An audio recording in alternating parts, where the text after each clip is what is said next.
Estás escuchando el foro Hegemonía del Desierto Verde en el Bosque Seco Tropical. Movilización por el cuidado de la biodiversidad. Movimiento Ambiental Crítico. Buenas tardes a todos y todas. Mi nombre es Héctor David Castillo Leguizamón. Hago parte del colectivo de abogados y abogadas José Alvear Restrepo. Es una organización de derechos humanos que lleva trabajando en Colombia más de 45 años, especialmente en temas de acompañamiento a víctimas de crímenes de Estado y defensa del territorio. Antes de conversar, pues darle las gracias al Movimiento Ambiental Crítico por la invitación al colectivo. También gracias a todos y todas las ponentes que me precedieron, realmente unas voces de muchísima sabiduría y conocimiento. Yo lo que vengo a traer aquí realmente es trabajo colectivo de la organización junto con otras organizaciones, que pues lo ideal es que algo de esto sea útil para ustedes y pues que nos repensemos también el derecho. A veces tenemos muchísima confianza en la ley y el derecho y es lo que menos sirve. Entonces, bueno, les voy a plantear acá un par de cosas y por supuesto todas las preguntas y críticas que haya lugar son bienvenidas.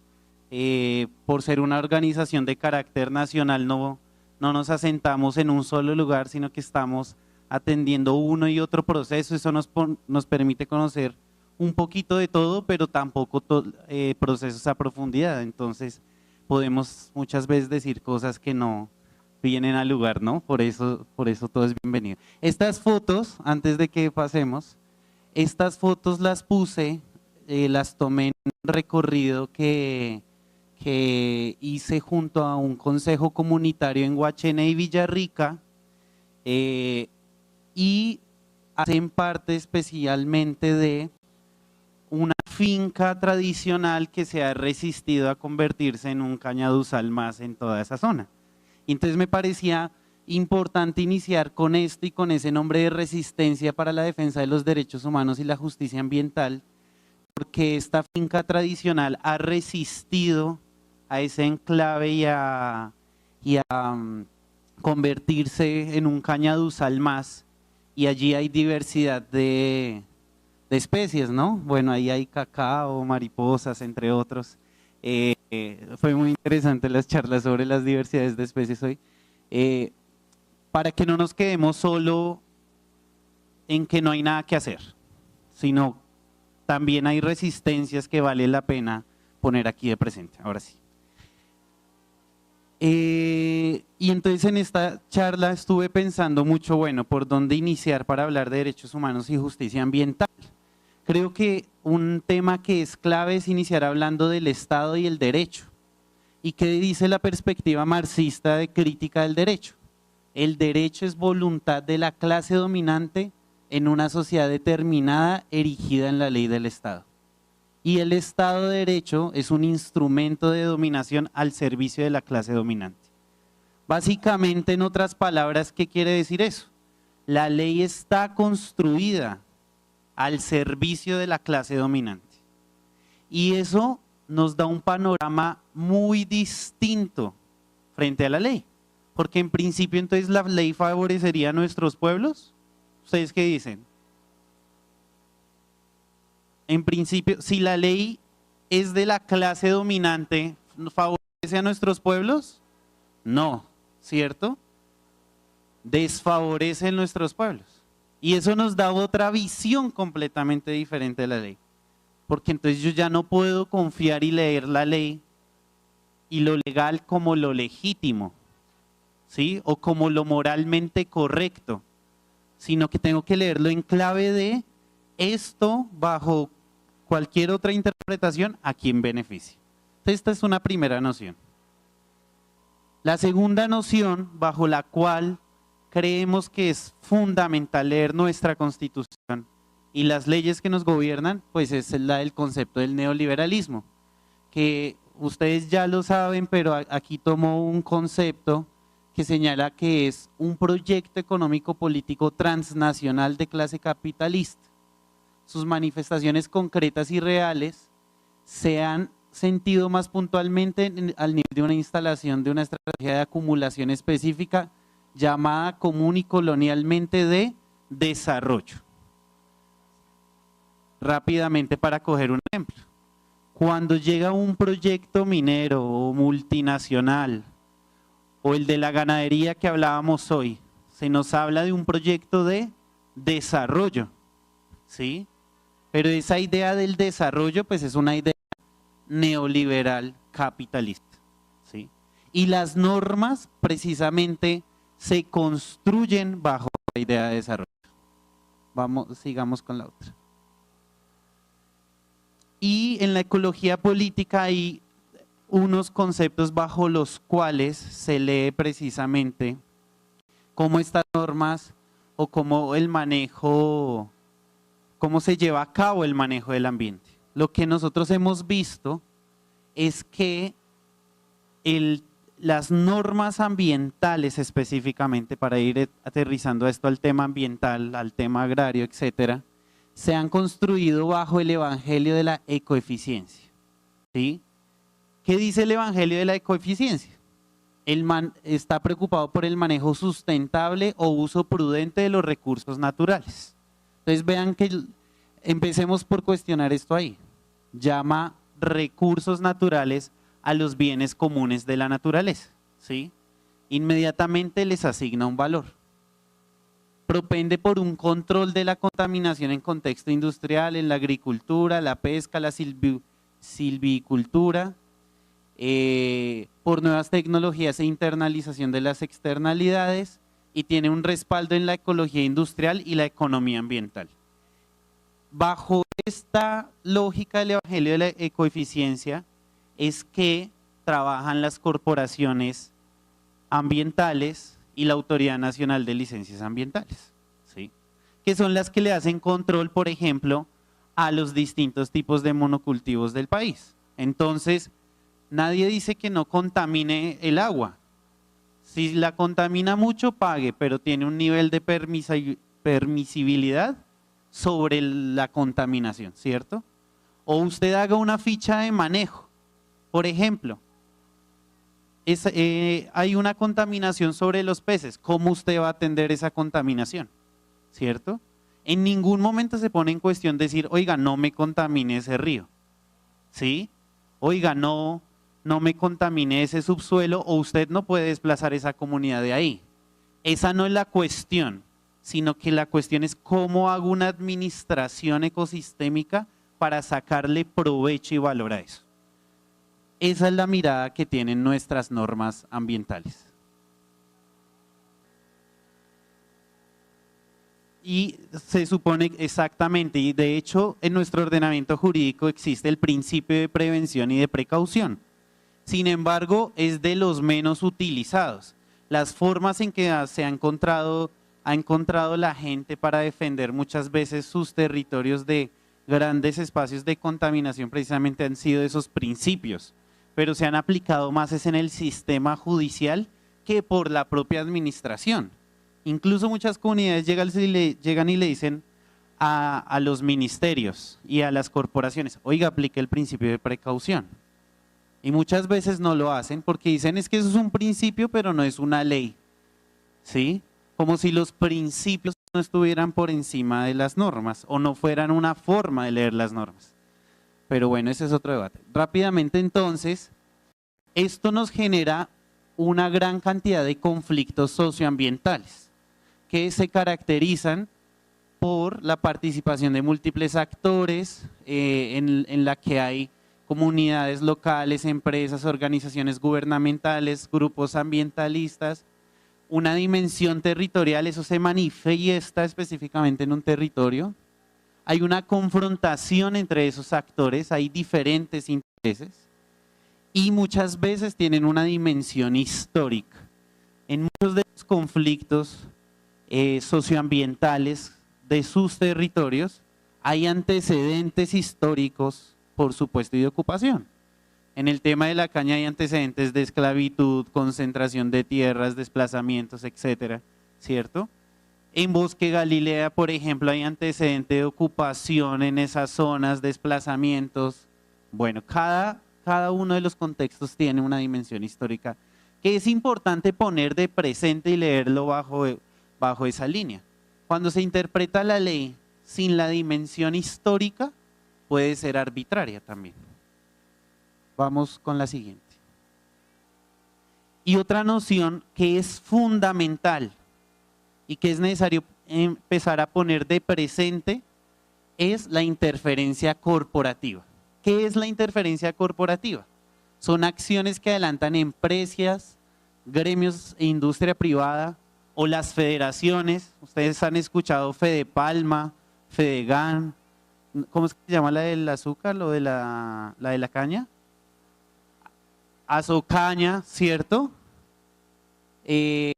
Ellos son los que en general adelantan acciones para impedir, retrasar o desmantelar políticas de salud, ambiente y entre otros.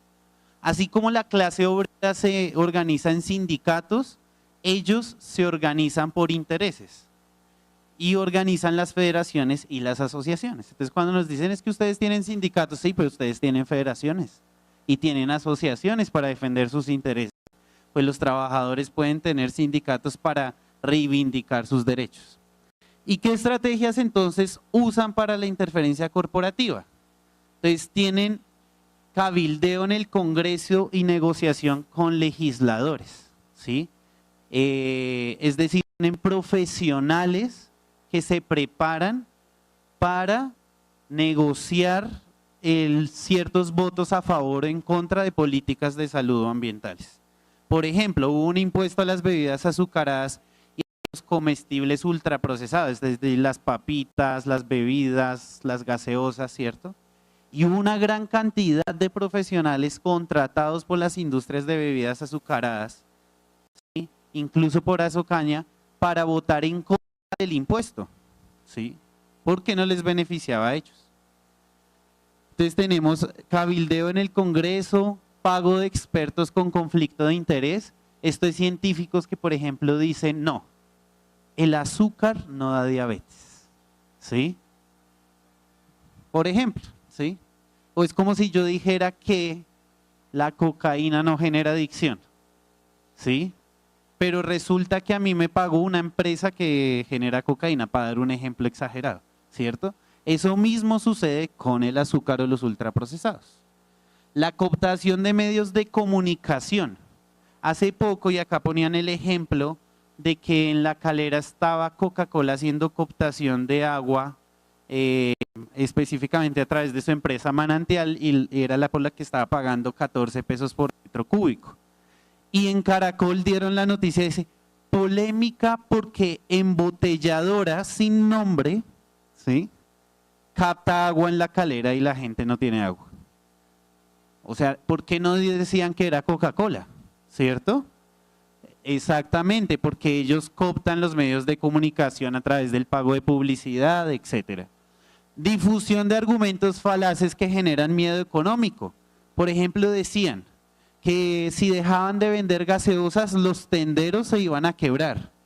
No era porque hay una difusión masiva de tiendas de Uno, Ara, ¿cierto?, que le estaban compitiendo a precios muy bajos a estas tiendas de los pequeños tenderos, sino por el impuesto saludable a las bebidas azucaradas. También hay cooptación de líderes sociales y voceros, desafortunadamente. Las empresas mineras especialmente suelen hacer esto para evitar demandas de las comunidades en su contra, ¿sí? Lavado de marca. Entonces, ustedes, vean, yo tengo el peor ejemplo, ¿cierto? Entonces, el agua manantial, aunque esta es la acogida acá de la universidad, pero aquí tiene este sellito de Tetra Pak. ¿Ustedes qué entienden por este sellito? ¿Que esto es qué? Reciclable, ¿cierto? Supuestamente. Pero en realidad, este plástico no se puede reciclar, ¿sí? Y vean de qué color es la etiqueta. Verde. Entonces, ¿qué hace el subconsciente? Dice, no, esto es amigable para el medio ambiente, ¿cierto? Entonces yo lo compro y lo escojo sobre otro producto, pero en realidad esto es un engaño. Ese es el lavado de marca, o que también se llama, por ejemplo, el greenwashing o lavado verde. La captura de espacios de decisión política. Entonces, por ejemplo, ellos quieren estar en los espacios donde yo voy a regular los plásticos de un solo uso. ¿Por qué una empresa tiene que estar en el espacio que yo voy a regularla a ella? ¿Cierto? Demos otro ejemplo. Ustedes ponían una problemática muy viva aquí en el valle, que son las quemas de la caña.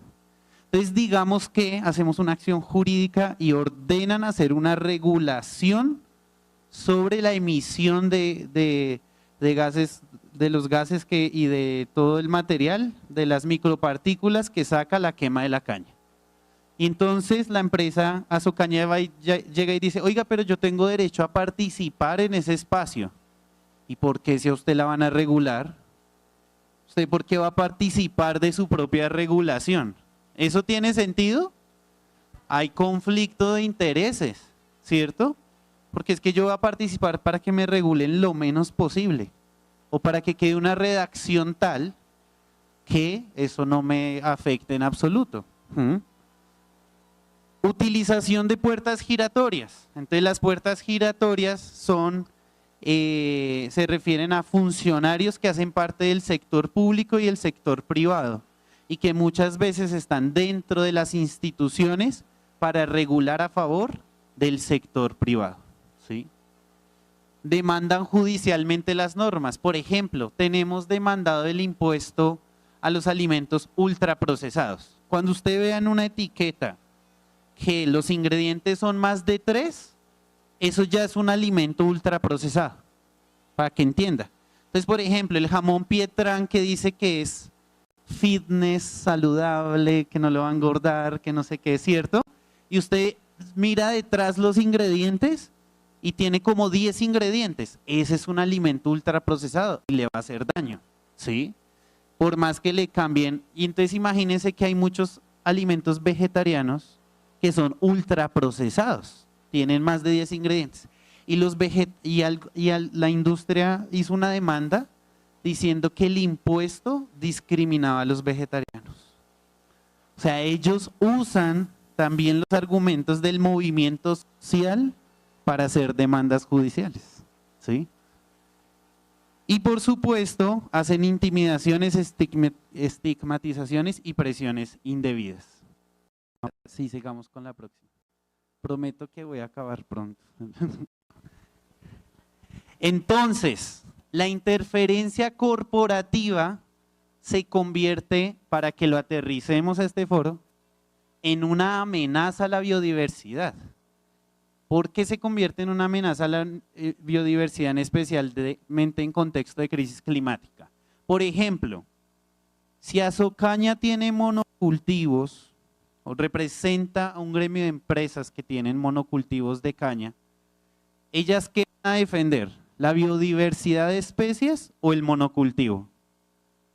El monocultivo, ¿cierto? Eso inmediatamente se convierte en una amenaza a la biodiversidad, ¿sí?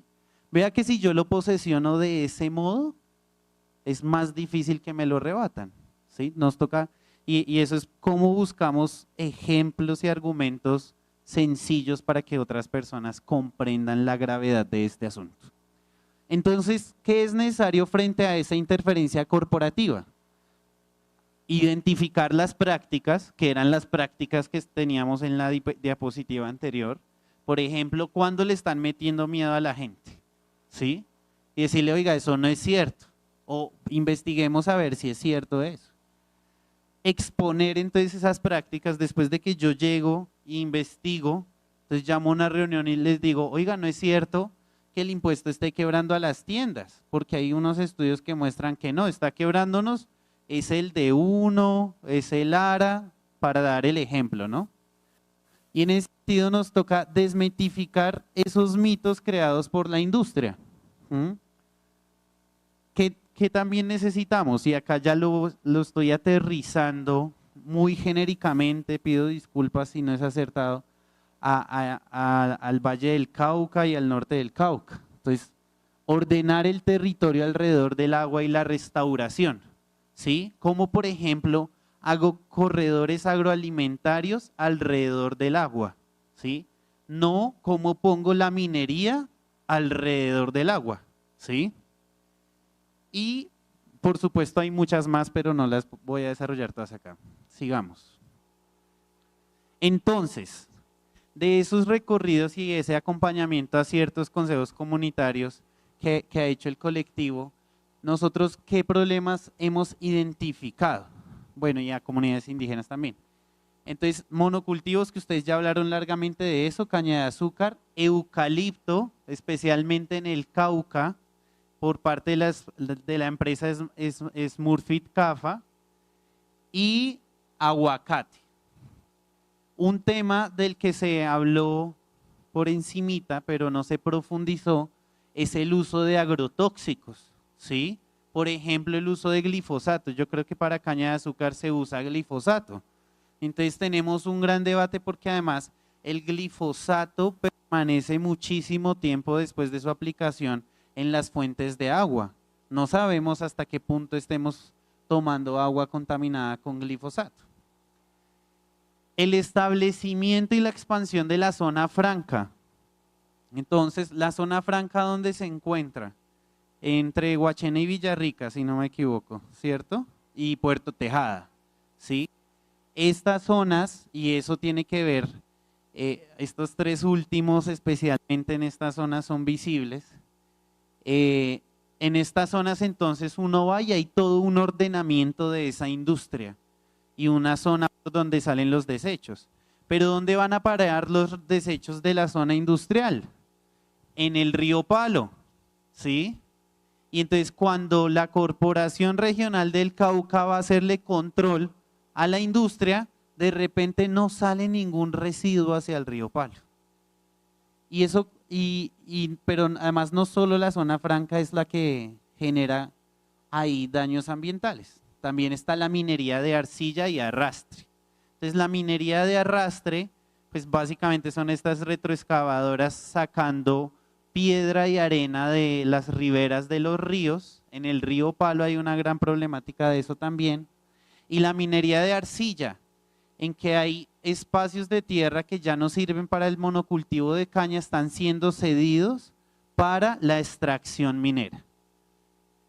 Precisamente, y conectando con la doble calzada se está haciendo con mucha de la extracción y el extractivismo en territorios de consejos comunitarios. Y allí es cuando vamos también a que aquí hay un gran tema de racismo ambiental, donde se está generando la contaminación y donde se está generando el extractivismo es en las zonas de territorios indígenas, especialmente y de territorios de consejos comunitarios o personas afrodescendientes, digámoslo así.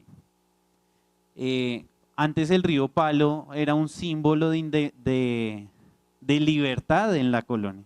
El río Palo era tan grande, me contaba alguien, que quien atravesaba el río Palo era libre, ¿sí? Y hoy se convirtió en el centro del extractivismo y el daño ambiental. Sigamos. Entonces, rápidamente porque ya se me acabó el tiempo. ¿Qué es importante tener en cuenta en este tema de derechos humanos y justicia ambiental? Que tengamos narrativas propias sobre qué es el desarrollo, ¿sí? El desarrollo no es el desarrollo neoliberal al servicio de enriquecer a otros. ¿Qué es para nuestras comunidades desarrollo? Segundo, planes de ordenamiento territorial propios, no en que interfieran las empresas. Y eso implica tener unas cartografías propias. ¿Qué hay en mi territorio? ¿Qué debo cuidar? 4, tengo que comunitariamente proteger y defender a quienes están en ese camino de hormiga, ¿cierto? O sea, no contribuir a estigmatizar a los líderes, sino rodearlos y protegerlos. Tratar de tener planes de vida comunitarios, estrategias de autoprotección colectiva. ¿Qué necesito para imaginarme mis planes de vida? Formación política. Si yo creo que todo está perdido, no tengo planes de vida. Y eso implica resistir e insistir, narrarnos desde la resistencia, reconocernos que estamos resistiendo, ¿sí? Entonces hay muchas dificultades, hay amenazas, etcétera, pero también es importante transmitir cómo hemos logrado llegar hasta aquí, ¿sí? Cómo las comunidades que están sufriendo el racismo ambiental también han resistido el racismo ambiental. Hay una contranarrativa de eso. Siguiente. 2 minutos, por favor, dos.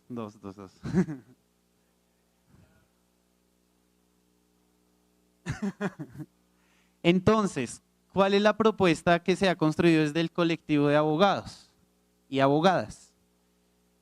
Una ruta de exigibilidad integral de derechos para las comunidades. Entonces, hagan de cuenta que eso es una mesa de 4 patas, que es la que está ahí dibujada. No me sirve únicamente tener acciones jurídicas. Hay acciones jurídicas que se ganan, por ejemplo, Río Pance sujeto de derechos, Amazonía sujeto de derechos, ¿y eso qué? Muy bonito en el papel, pero ¿cómo voy a implementar eso? Y para eso necesito una comunidad detrás que esté fortalecida. Por eso, y esa es otra patica de mi mesa, el fortalecimiento organizativo, ¿sí? Necesito comunidades organizadas, formadas políticamente. Y las comunidades organizadas y formadas políticamente, ¿qué hacen? Cabildeo, insistir en los ministerios, en las entidades que hacen reglamentación, etcétera, que es otra patica de la mesa, incidencia política comunitaria. Pero además necesito documentar todo ese trabajo que yo hago de incidencia, de acciones jurídicas, de fortalecimiento, mi propia cartografía, ¿cierto? Toda esa documentación es necesario hacerla y saber cuándo comunicarla y cuándo no. Hay cosas que se comunican y otras que no se comunican. La comunicación también es engañosa. A veces uno quisiera que salieran todas las luchas en primera, noticias de las 7, ¿sí? Bosque Galilea, no. De pronto hay cosas que no hay que comunicar, ¿cierto? Y esa mesita de las 4 patas compone la ruta de exigibilidad integral de derechos, así súper resumido. Siguiente. Y quiero cerrar con esta frase, que me parece que precisamente porque yo no quería como dar un mensaje de desesperanza, sino de resistamos, que todavía hay cosas que hacer. Como cuando examino esa franja de bosque que no está interconectada, pero digo, uy, todavía la puedo conservar y necesito sembrar más para que esas especies pervivan.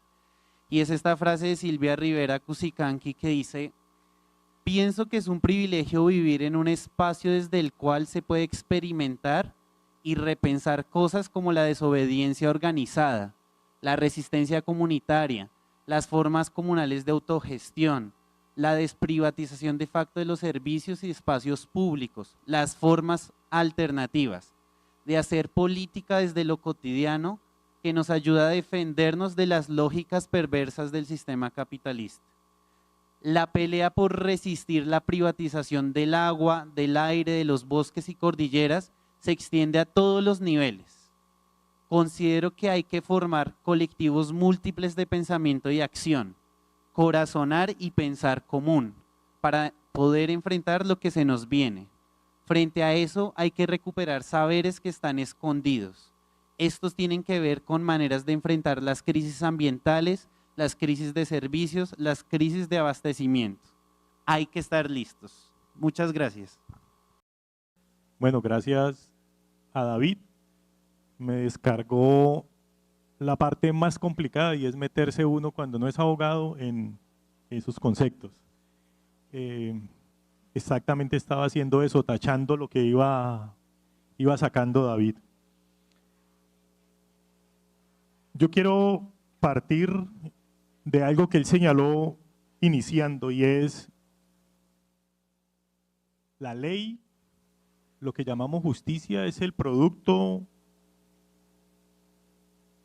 es el resultado de la confrontación de poderes, el poder que tienen diferentes actores en la comunidad, en la sociedad, Y el poder que gana es el poder que define qué es permitido y qué no es permitido, qué es una conducta desviada y cuál no es una conducta desviada, o hasta quiénes pueden tener conductas desviadas. Eso lo define quien gana en esa confrontación de poderes. Esa confrontación de poderes no solamente privilegia los bienes de la sociedad, sino que también privilegia el pensamiento de la sociedad. ¿Desde dónde construyo mi paradigma cultural, mis paradigmas de relacionamiento? El poder básicamente define todo eso y sale de una pelea, de una confrontación entre lo que tenemos.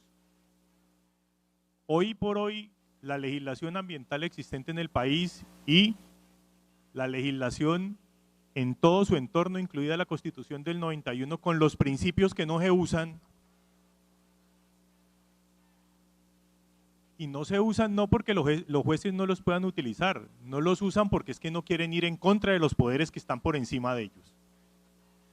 Porque todos los jueces, desde el más pequeño, puede sentar precedente judicial y no lo hacen. No lo hacen porque encima de ellos hay unos poderes dentro de una estructura de nombramiento, de adquisición de cargos de carácter corrupto. Yo le he llamado el yo te nombro, tú me nombras y nadie tiene libertad. Nadie, absolutamente nadie, una gran falacia. Hay un juez que no puede decir algo porque lo echan. Trabajadores en un juzgado que no pueden tomar una decisión porque los echan. 95% de la fiscalía provisional. Jueces de paz que no tienen ni dónde estar sentados, que son paradójicamente jueces de la República, si no les guste a los jueces, pero que pues incurren en cualquier cantidad de delitos que por lo general los engargolan en muchos procesos penales. El otro elemento es el cuento de la seguridad. Nos han vendido seguridad los últimos 40 años para darnos protección y hoy nos van a volver a vender seguridad. Yo simplemente lo señalaría en estos términos: la seguridad es una certeza que atrofia la democracia también. Una certeza a la cual mucha gente en su condición está dispuesta a renunciar por sentirse tranquilo, pero sentirse tranquilo en el marco que el poder imperante definió que es estar tranquilo. Lo otro que quiero señalar es el cuento de lo justo o lo injusto, que es en última lo que le da idea al criterio de justicia. Por lo general encontramos que cuando uno le dice a la gente que es algo justo, que es la justicia, eso hablan de todo, de nada y algunos se enredan mucho, pero cuando usted le pregunta a la gente qué es injusto, la gente le dice de una vez, porque lo injusto se siente de una vez, le incomoda. Yo lo dejaría en que el cuento de lo injusto es básicamente que a uno le cambien las condiciones que tiene en un momento, pero que se las cambien para desmejorar. Por eso la gente se rebota cuando esas condiciones, así sean muy malas, se las desmejoran. Muy poca gente pelea lo otro que se gana, ¿no? Si usted logra ganar mejores condiciones, muy poca gente, no, pues lo ganamos y luego nos lo quitaron, porque está acostumbrado a eso, a estar en esas condiciones, pero le quitan un poquito y eso hace que haya revoluciones también.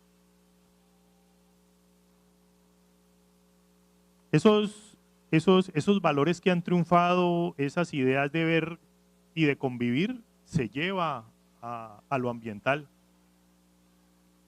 Y han definido este cuento de la justicia ambiental como el trato justo de las comunidades y los actores frente a la observación de los reglamentos, las leyes y las políticas ambientales. Y quería avanzar cómo se construyen eso desde un poder, porque ese reglamento, esas leyes, esas políticas ambientales que nos venden como justas, que creemos que son las que tienen que dar ese criterio de justicia ambiental, son las que han impuesto. Ahí estábamos almorzando y volvíamos a hablar de algo que es muy cierto. En muchos parques naturales la gente sigue viviendo. No lo sacaron, no pudieron sacar a la gente. No pudieron sacar a la gente. Y la gente sigue allí. pero en una forma de extrañamiento y expropiación de lo que era de ellos antes. Pero, oh sorpresa, estamos con uno de los monocultivos más duros del país, no la caña, la papa. ¿Y la papa dónde se produce? Decía uno de los compañeros que estaba hablando ahí, es que somos como cínicos, la doble moral, la que vivimos y la que tenemos. Claro, pero es que eso tiene que ver con el problema ambiental y con lo que habló Diana y mencionaba la otra profe, me escapa el nombre, es que te van moldeando, te van homogenizando. Y entonces consideramos que la seguridad alimentaria está también relacionada con eso, el común de la gente. Otros hacemos ejercicios mentales un poco más enredados y demás y se meten en peleas como la que acaban de ganar no hace mucho los compañeros.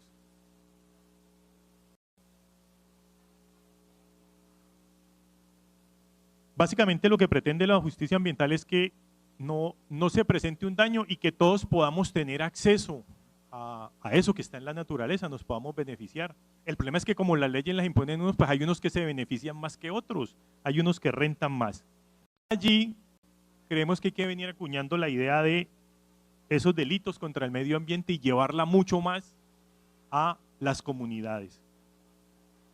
En términos de los delitos contra el medio ambiente son los que se cometen contra la naturaleza. Ya, listo, ahí quedó la cosa, pero esos delitos están tipificados. Cuando ya empezamos a ver cuáles son los delitos con la naturaleza, empiezan a aparecer, oh sorpresa, uno de los más peleados internacionalmente, que es el ecocidio, está en el Código Penal colombiano. Y todavía no lo han podido meter en el ordenamiento internacional. Algunos países contemplan el ecocidio, pero como no está en el ordenamiento internacional, el ecocidio no es perseguido por la Corte Penal Internacional. O sea que no es un delito que sea prescriptible. No es un delito que tengan que conocer, no es un delito que se pueda perseguir por todo el mundo, por todo el planeta, no por todo el mundo y no por todo el planeta. Yo voy haciendo la primera cuña. Yo creo que Colombia y el movimiento ambiental debe de trabajar porque empecemos a hacer el esfuerzo de que el ecocidio empiece a ser contemplado, los crímenes contra la naturaleza como crímenes contra la humanidad que sean perseguidos por la Corte Penal Internacional. Hasta aquí hemos hablado de algo muy chistoso. Aquí hemos hablado de todo lo desviado, lo que no está en la norma, lo que no está en el código, lo que está ahí, perdón, lo que está allí, lo que se dice que no se puede hacer. Estos crímenes contra la naturaleza, para el 2018 los europeos, que también hacen estadística igual que los gringos, habían calculado que el daño, primero que todo, son uno de los 3 crímenes más rentables que existen sobre la faz de la tierra. Los crímenes contra la naturaleza, ahí ustedes tienen de todo y sumen. Desde los que venden los loritos pequeñitos hasta los que venden culebras que son pequeñitas, desde los que se llevan ese tráfico como que me llevo una planta y la llevo para otro lado y eso. No, ahí hay un sinnúmero de crímenes. Fernando colocó lo de las tablas en la cama. ¿Cuántas de las tablas que tiene nuestra cama o con las que son hechas nuestra cama, no como las de los moteles como dijo, pero eso era cuando estábamos en la universidad, hermano? Eso es viejo, pues no sé si todavía existan los moteles de cemento, no joda. ¿Sí?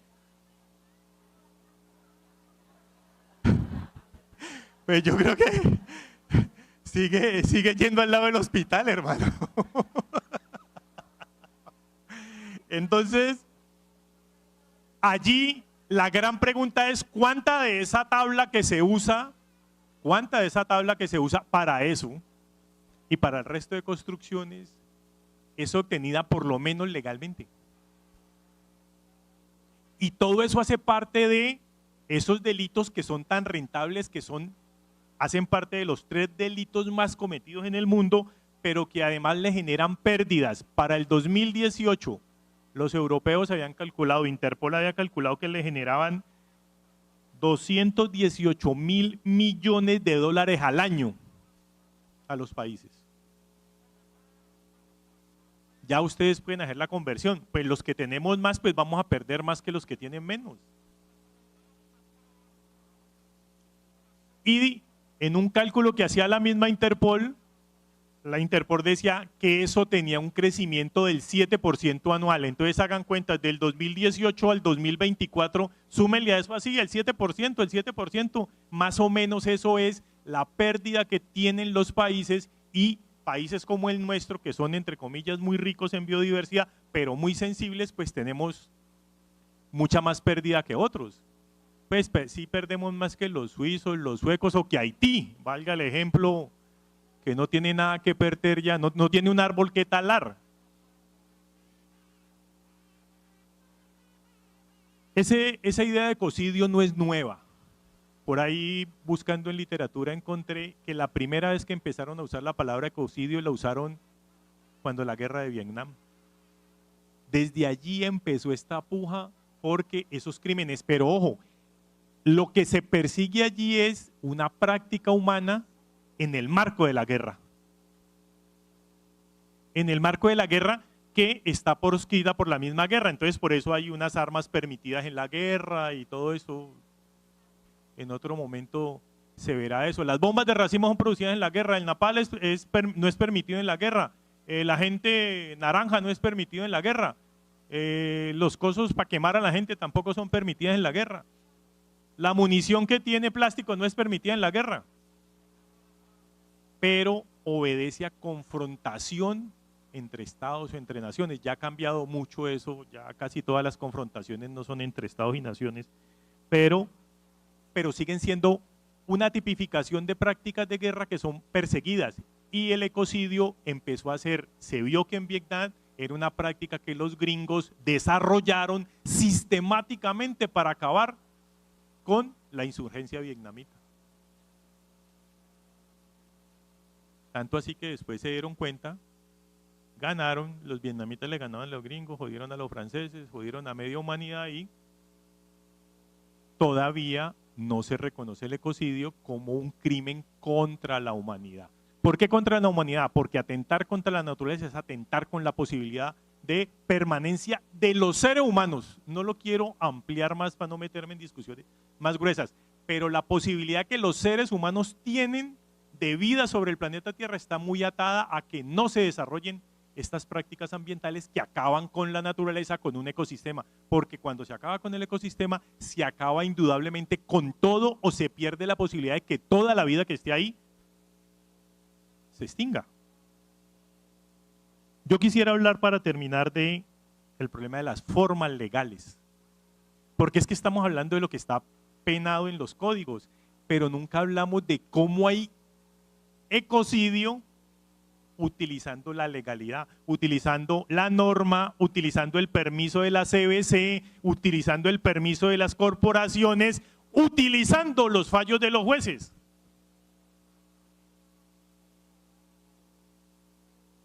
Cuando se pierden todos estos espacios, estas empresas van donde los jueces y casi siempre ganan en Colombia.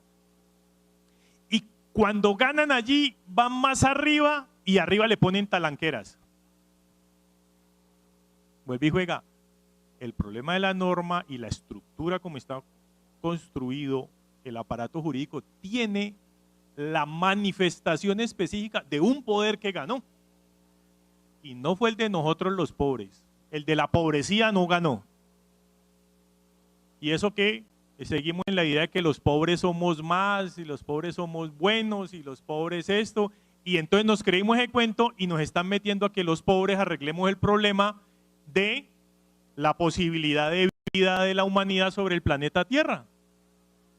Y ya vemos a muchos hombres y mujeres que se sienten culpables y te sancionan, botas el papelito y tal. No, sí, esa forma de relacionarnos con la naturaleza es bien, o sea, no estoy diciendo que sea mal, lo hemos repetido en varios espacios, pero va más allá a preservar la vida.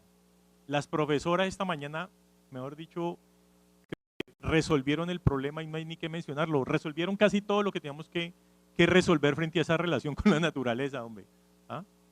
Tenemos posibilidades reales y hay que desarrollarlas. Hoy está de moda el cuento de la paz con la naturaleza. La idea se populariza, casi ya todo el mundo más o menos la escucha, a partir de la COP16. Pero esta idea de paz con la naturaleza es un documento que produjo la ONU, preocupada por los tres grandes problemas: el clima, la contaminación y la biodiversidad. Es un hijo de pucha, hay que hacerlo. Produjeron un documento técnico, a quienes les he escuchado comentarios y lo han leído todo, pues dicen que es muy bueno, que tiene muchas herramientas que se pueden seguir y, como siempre dicen, el llamado a que lo conozcamos está ahí. Ahí empieza a usarse la idea de paz con la naturaleza. Para nosotros hoy, la paz con la naturaleza debe incluir un proceso de verdad, justicia, reparación y no repetición. ¿Atado a qué? Atado al problema de lo justo y no de la justicia. De lo justo, y lo justo es un problema fundamentalmente ético. Y por eso la figura que podríamos empezar a construir es una figura muy parecida a la figura de los tribunales morales.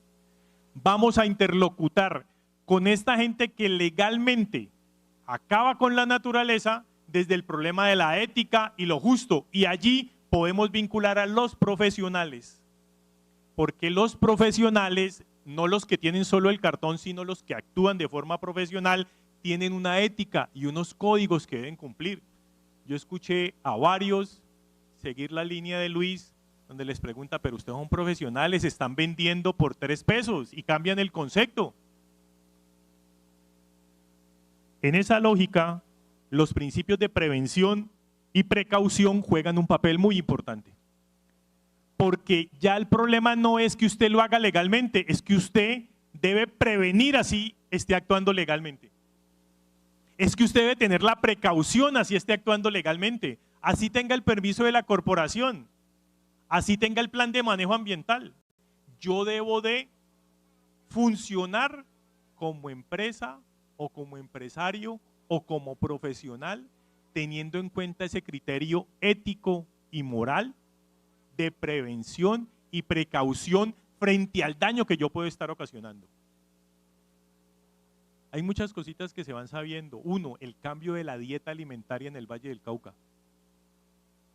Los ingenios cambiaron la dieta, la cambiaron completamente. La riqueza ambiental que nos proveía algunos otros alimentos cambió. Es mentiras que la caña traiga bienestar, rentabilidad para todo el mundo. Y como es un delito que está asociado a la corrupción, a lo ético debemos asociarlo a la corrupción también, y eso dificulta mucho más el andamiaje jurídico para perseguirlo, pero el andamiaje de la movilización social y de lo social y lo comunitario sí permite avanzar allí. David entregó 3 elementos sobre organización comunitaria, educación y demás. Hay que ponerlo a funcionar. La profesora Inge habló, es que hay que movilizarnos. Si no nos movilizamos no vamos a ir a ningún Pereira, como decían antes los viejos.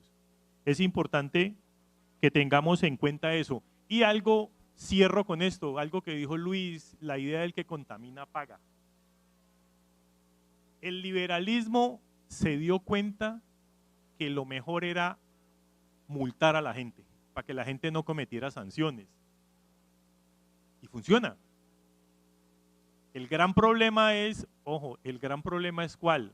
El gran problema es que las sanciones que se imponen a determinados por el poder que se tiene son irrisorias, ridículas. Son ridículas. O sea, en el liberalismo, los liberales se dan cuenta, no, vamos ahí, de ahí que un gran pensador liberal en Estados Unidos, el deber de la desobediencia civil, muchos revolucionarios lo leen, ¿no? De esa manera liberal. Pero tenía una pelea concreta porque le iban a cobrar impuestos, y él no admitía eso. Se fajó, durísimo se fajó el hombre. ¿Por qué? Porque entendían que cobrarle a la gente hacía que se abstuviera, sacarle la plata del bolsillo, hacía que se abstuviera. Pero encontramos a un sistema financiero en Colombia con casi las exenciones suficientes como para quitarlas y no tener que volver a hacer reformas tributarias, pero nadie los toca. Yo dejaría por ahí, yo no desecharía la idea de que el que contamina paga, el problema es la sanción. Si yo me gano 10 millones de pesos y cuando me sancionan pago 100.000, pues vale huevo seguirlo haciendo. Pero vaya usted que hace parte de la pobrecía en Colombia, contamine para que vea, corte el árbol sin permiso del DAGMA, para que vea cómo le caen. Corte el árbol del frente, el que usted sembró en su casa, va y lo corta, sin permiso, para que vea cómo le cae el DAGMA. Yo dejaría por ahí, muchísimas gracias y seguiremos como en el esfuerzo y convocaremos también una locura que nos ha dado de armar una especie de voluntariado por la paz con la naturaleza y los derechos humanos. Estamos trabajándole a eso. Muchas gracias.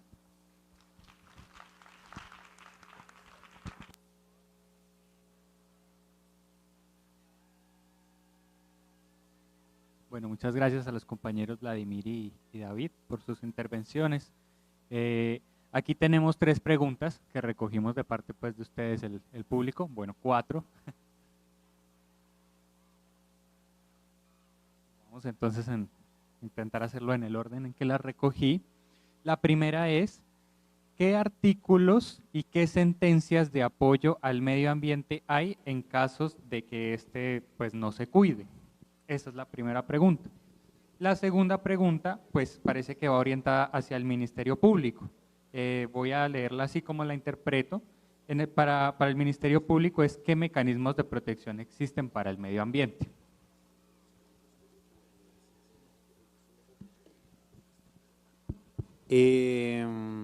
Bueno, frente a sentencias para proteger el ambiente, pues bueno, depende. Sí, depende de lo que estemos buscando proteger. El Sistema Nacional Ambiental el SINAP, sí, Sistema Nacional Ambiental del país, tiene diferentes ecosistemas que tienen unas protecciones diferenciadas. Por ejemplo, para los páramos hay una sentencia de constitucionalidad que es la sentencia C300 de 2023, si no me engaña el subconsciente, o 21, y ahí por ejemplo determina que únicamente en los páramos se podrán hacer actividades agrícolas de baja intensidad. ¿Eso qué quiere decir? Por ejemplo, no se permite la minería y por ley tampoco se permite la minería en páramos, ¿no? Hay otras sentencias que protegen los parques nacionales naturales, es decir, hay muchísimos mecanismos allí. Entonces, según el ecosistema territorial que estemos buscando proteger, pues tenemos que hacer el estudio de las sentencias que necesitamos para ello. ¿Listo? Y frente al Ministerio Público, el Ministerio Público lo entendemos como la Procuraduría y la Defensoría. La Procuraduría y la Defensoría en principio son ministerios que no tienen ninguna competencia específicamente para la protección del ambiente, ¿sí? La Procuraduría le hace seguimiento a las actuaciones de los funcionarios públicos y en ese sentido habría que estudiar si algún funcionario público incurrió en una extralimitación de esas normas por las que se guía frente a un tema ambiental. Y la Defensoría del Pueblo pues pone de presente posibles vulneraciones de derechos humanos, hace alguna suerte de asesorías también para la gente en diferentes territorios, pero directamente no tienen ninguna incidencia. Ahora, si ustedes se están preguntando, quien hizo la pregunta, por actividades específicas hechas en un sector, pues hay que determinar quién hace el seguimiento. Si lo hace una corporación regional ambiental, que son las CAR, en el caso de aquí sería la CBC o la CRC si es en el Cauca, o si es un proyecto muy grande, para los proyectos que son muy grandes la ley dispone que es la Autoridad Nacional de Licencias Ambientales. Hay una herramienta poderosa que todos tenemos al alcance de la mano dos herramientas poderosas que nos dejó esta Constitución y que sí nos sirven, que es el derecho de petición, que es un derecho fundamental y que cualquiera de nosotros puede preguntar la información que necesita y deben respondérsela, y si no se la responden en un lapso de 15 días hábiles, usted puede interponer una acción de tutela para que le respondan. ¿Qué ha pasado? Que se ha vuelto muy jurídico, pero en principio todos deberíamos tener acceso y deberíamos poder saber cómo hacer un derecho de petición o una tutela.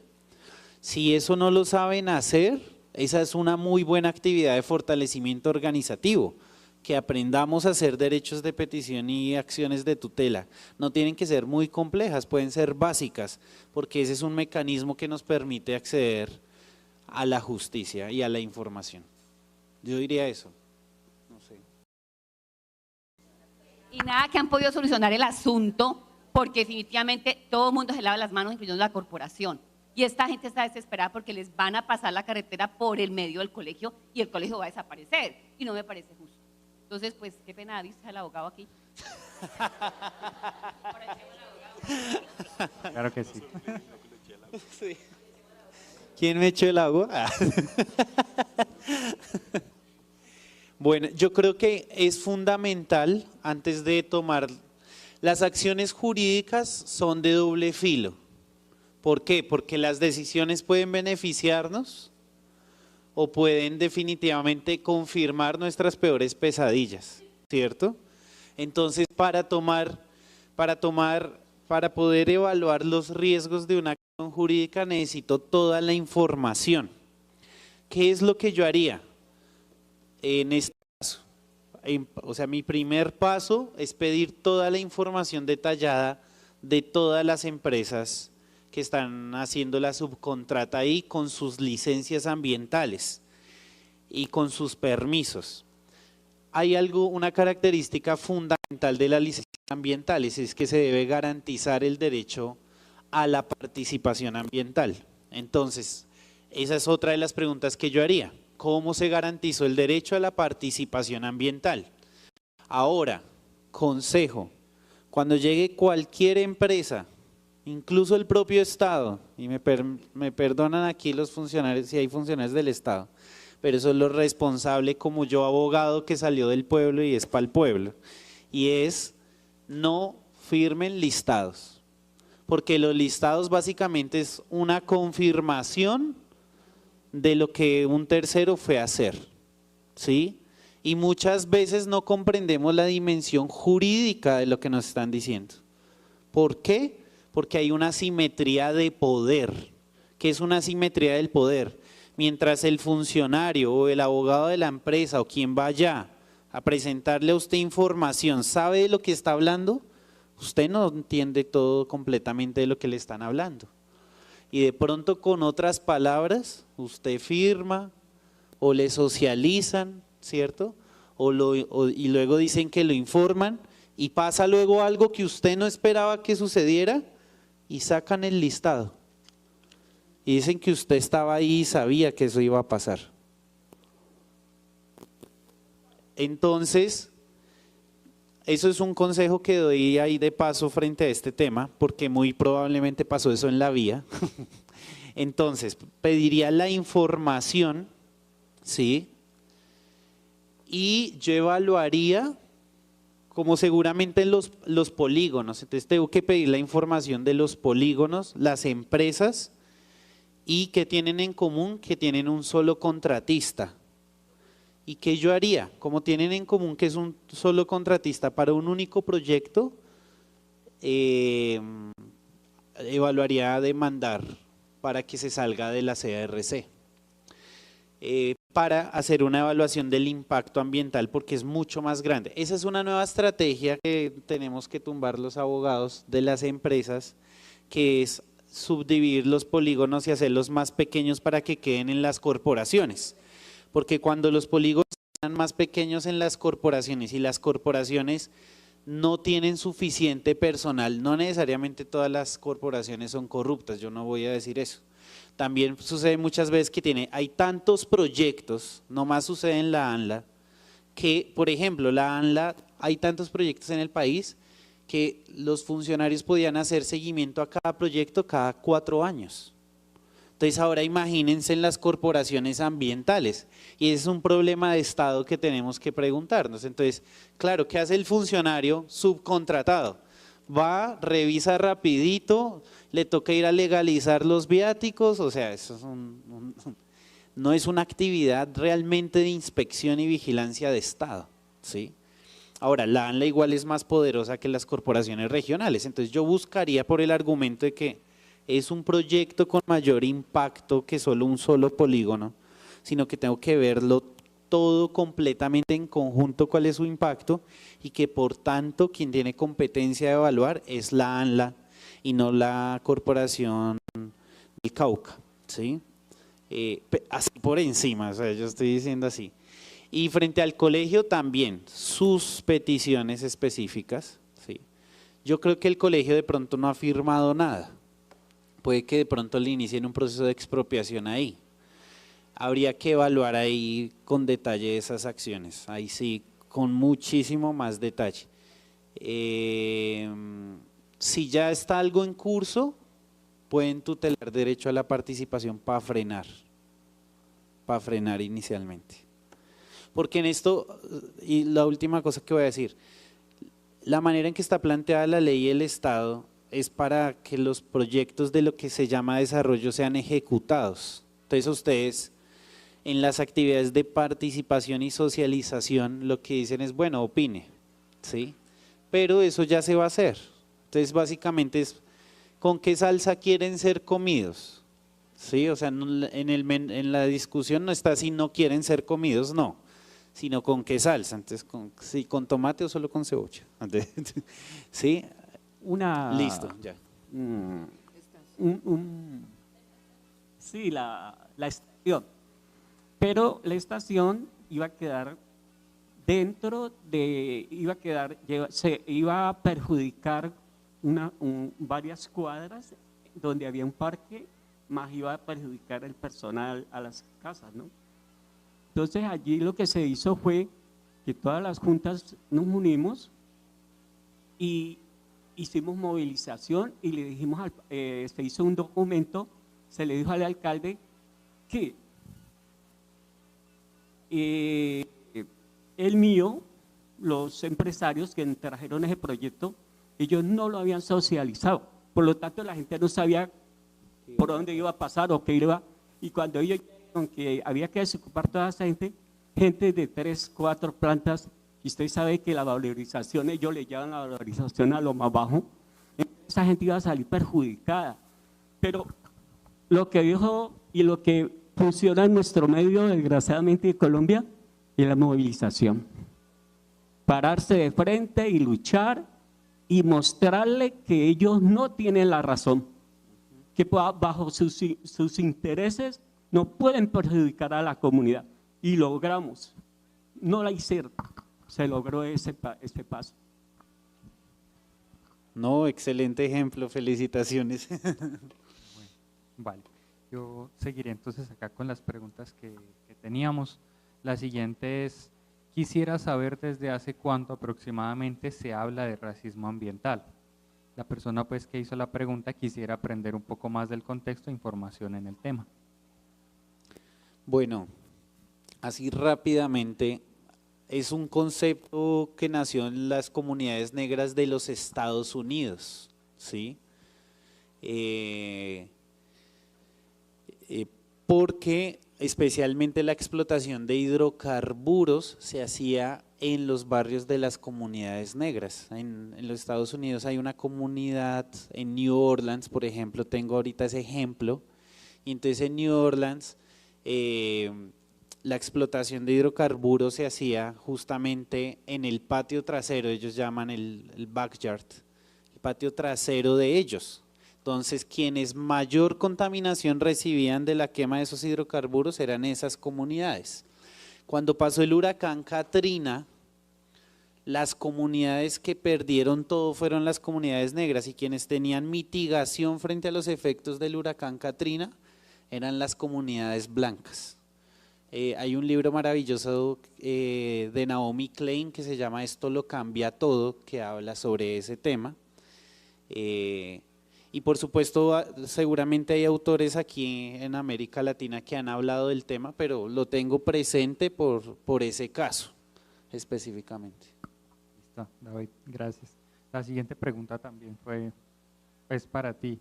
¿Qué herramientas sociojurídicas hay para defender a la naturaleza como sujeto de derecho?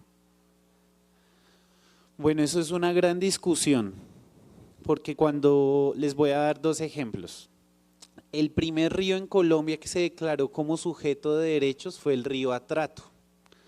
Cuando el río Atrato se declaró como sujeto de derechos por la explotación minera de minería ilegal de oro y por la contaminación con mercurio, la respuesta del Estado fue aumentar la militarización sobre esa zona. Eso creó mayor conflictividad ambiental. Segundo ejemplo, cuando se demandó la Amazonía como sujeto de derechos, el Estado creó una operación militar que se llamó la Operación Artemisa.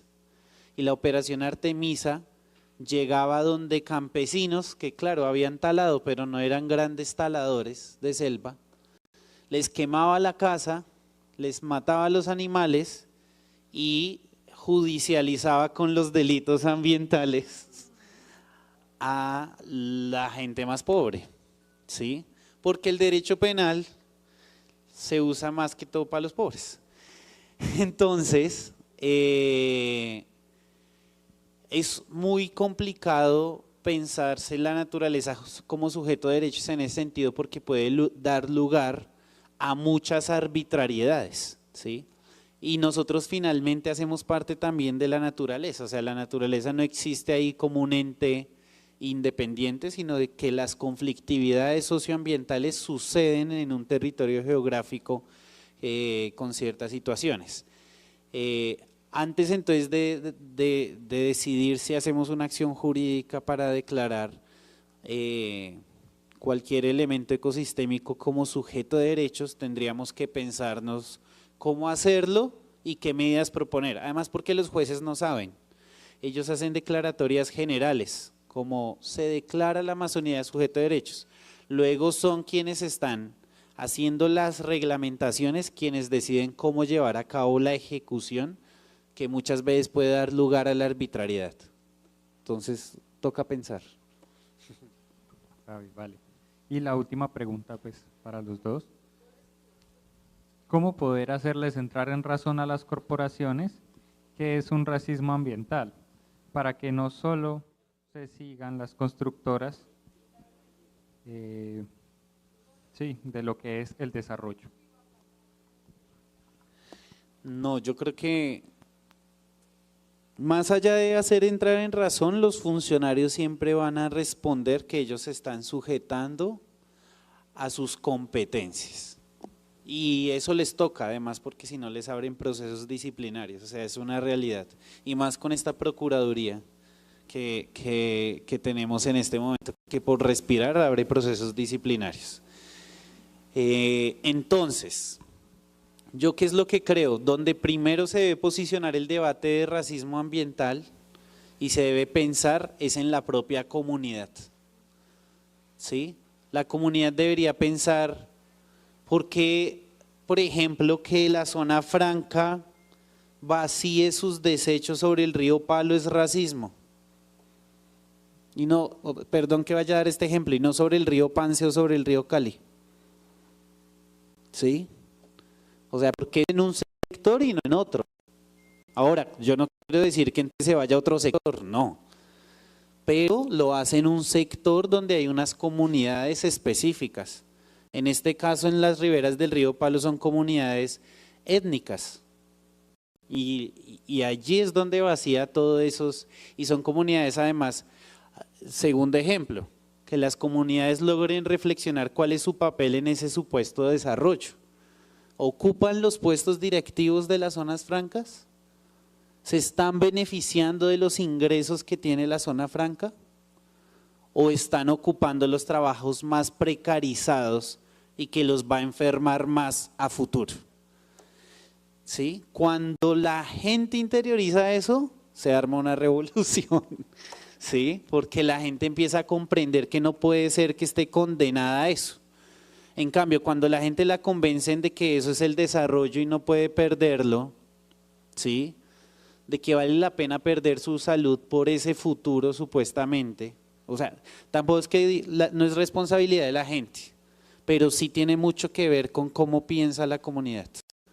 Porque eso luego nos permite entonces evaluar acciones.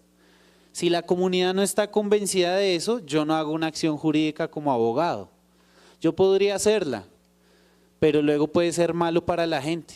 Y la gente dice, ¿usted por qué hizo eso? ¿Por qué tomó decisiones por mí? Eso no sería respetuoso. Entonces, por eso lo primero que yo tengo que hacer es formación política para que la gente analice su propia realidad y se entere de que eso es racismo.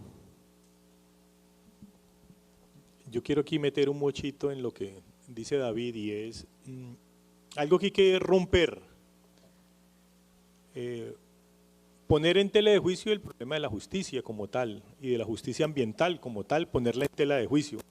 ¿Y cómo se le coloca en tela de juicio? No son grandes maromas, es ¿qué tenemos hoy? ¿Qué queremos hacer? ¿Cómo queremos vivir? Ahí, esos son preguntas que la gente comúnmente se hace. La respuesta está condicionada por otras cosas, ¿sí? Está condicionada por otras cosas y está condicionada por algo que Dayana no mencionó y que creo que es muy valioso, el problema de la dependencia moral. Las comunidades, el grueso de los pobres piensan que quienes dirigen y tienen recursos nos están haciendo un favor. Piensan que él, en el marco de una construcción política de poder llamada clientelismo, me dio esto. La gente dejó de pensar que es su derecho. A mucha gente, cuando hemos hablado de justicia, le he dicho, es que van y le dicen al funcionario de la justicia, algunos lo llaman operadores, yo me distancio de llamarles operadores de justicia, le dicen al funcionario, vengo a que me haga un favor. Sí, pues tiene que ver con una condición de poder concreta. Ay, me da miedo. Ve a los abogados yendo a los despachos judiciales también a eso, a pedir favores, porque les da miedo. Que colabóreme. ¿Eh? Pero básicamente lo que la gente va es, ojo, esos aparatos lo que le permiten a la gente es ejercer su derecho. Entonces la gente lo que va a ejercer un derecho. La gente no va a pedir un favor, voy a ejercer un derecho y el mecanismo que me dice es por aquí, por este lado. Esa dependencia moral, espero que podamos hablar después y que Joana pueda hablar de eso con Dayana, perdón, pueda hablar con eso de extensión, es lo que pasa con los ingenios. Casi todo el mundo habla de azocaña, pero no hablamos de procaña. ¿Ah? Y la gente piensa, la gente está convencida que los ingenios les han hecho un favor. Y especialmente quienes están alrededor del ejercicio. Ir más allá es plantear otro tipo de discusiones, una discusión concreta para lograr el cumplimiento de una meta firmada en la 15, que es el 30% de recuperación de las áreas degradadas o los ecosistemas degradados, en este caso el bosque seco tropical del que se habló toda la mañana. Hay presiones. Uno, quitémosles los incentivos, que también es una meta, a la caña. ¿Por qué carajos tenemos que consumir gasolina oxigenada y pagarla al precio internacional? Si los productores de bioetanol se estaban ganando 10 pesos, cuando se eleva y se intenta llenar el hueco, empiezan a ganarse 100 pesos. Pero ¿por qué carajos? ¿Dónde está la lógica si nuestra gasolina tiene un porcentaje de etanol? El etanol, ¿qué tan biocombustible es si tiene que consumir 5 galones de agua para producir 1 galón de etanol? Ay, pues ¿por qué no hacemos gasolinas más puras, ¿ya? Hagamos gasolinas más puras y nos quitamos ese problema porque nos van a salir más baratas y van a contaminar menos mientras se da ese proceso de transición. Ese proceso de transición no es fácil. En eso también tenemos que tener conciencia. Dígame en dónde vamos a guardar las pilas de los carros cuando dejen de funcionar. ¿O dónde vamos a conectar el carro eléctrico para poder cargarlo? ¿Cuántos años nos demoramos en ese ejercicio? Son ejercicios que hacen que interpelemos y que eso nos busque, nos permita visibilizar construcciones comunitarias para mejorar nuestras condiciones de vida. Yo dejo ahí, sé que viene el otro panel del que yo también quiero escuchar, que es la pelea como tal, porque hay que aprender de quienes están peleando. Ondas que movilizan. Radio Bacana. Tejido sonoro desde el suroccidente.